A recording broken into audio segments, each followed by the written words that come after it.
কেমন আছেন আপনারা? আশা করি সবাই ভালো আছেন। বাড়িতে সুখ সমৃদ্ধি বিরাজ করার জন্য আজ আপনাদের 4টি মূল্যবান টিপস দেব। Hello everyone, I'm a teacher, interior designer, Vastu consultant and life coach. Welcome to my channel, Interior and Vastu by Pakia.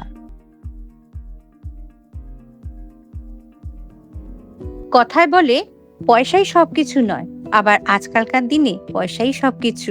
আপনার কাছে প্রচুর ধন সম্পত্তি থাকলে আপনি সুখকে কিনতে পারবেন, অসুস্থ হলে ভালো ট্রিটমেন্ট করাতে পারবেন। এই সবকিছুই আমি মেনে নিলাম। ধরুন আপনার প্রচুর পয়সা আছে কিন্তু সুখ নেই, শান্তি নেই, আপনার স্বাস্থ্য ভালো নেই, তখন অনেক পয়সা থেকে কি হবে?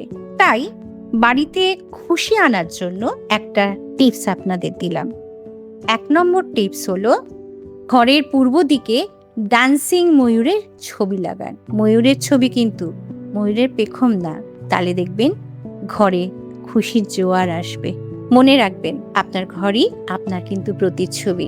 তাই এই ঘরকে আমরা খুব সুন্দর করে সাজাতে ভালোবাসি।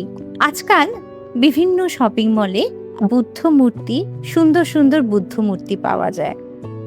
কখনো ফোয়ারার মধ্যে বুদ্ধ মূর্তি রয়েছে, কখনো বা বুদ্ধ মূর্তির সঙ্গে ক্যান্ডেল লাইট রয়েছে, বিভিন্ন এরকম শোপিস তৈরি হয়, আর আমরা সেটা পছন্দ করে ঘরে এনে রাখি। আজকে 2 নম্বর টিপস, বুদ্ধ মূর্তি কিন্তু সবসময় নর্থ ইস্টে রাখতে হয়, তাহলে আপনার মনস্কামনা পূর্ণ হয়, ঘরে শান্তি বিরাজ করে। বুদ্ধ মূর্তির নিচে আপনি যদি লিখে থাকেন আপনার কি চাই, জীবনের গোল কি, নিচে রেখে দিন বুদ্ধ মূর্তির, তাহলে দেখবেন তা ফুলফিল হবে। আর অন্য কোনো জায়গায় যদি বুদ্ধ মূর্তি রাখেন ঘরে বৈরাগ্য আসে।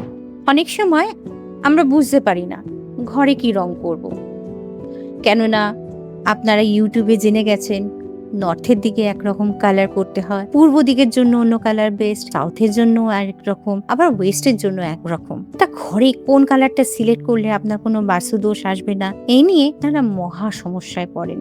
এর জন্য আমার 3 নম্বর বাস্তু টিপস হলো ঘরে অফ হোয়াইট বা ক্রিম কালার করান, তাহলে 60 থেকে 70% বাস্তুদোষ কেটে যাবে, কেননা এটা হচ্ছে একটা নিউট্রাল কালার।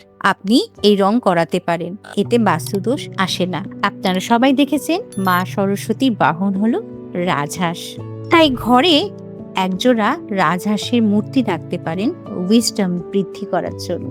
বলা হয় রাজহাঁস হচ্ছে এমন একটি প্রাণী যা কিনা দুধের মধ্যে জল মেশানো থাকলেও দুধকে চিনে নিয়ে সেটাকে গ্রহণ করতে পারে। তাই রাজহাঁসের মধ্যে ক্ষমতা আছে যে বিভিন্ন প্রতিবন্ধকতার মধ্যেও বেস্ট জিনিসটাকে চয়ন করে নেওয়ার, যা কিনা আপনার উইজডমকেই তো প্রতিফলিত করে। তাই আমার 4 নম্বর বাস্তু টিপস হলো ঘরের নর্থ ইস্টে একজোড়া রাজহাঁস রাখুন। আপনার জ্ঞান বৃদ্ধি পাবে, বিভিন্ন প্রতিকূলতার মাঝেও আপনি সঠিক জিনিসটি ঠিক চিনে নিতে পারবেন।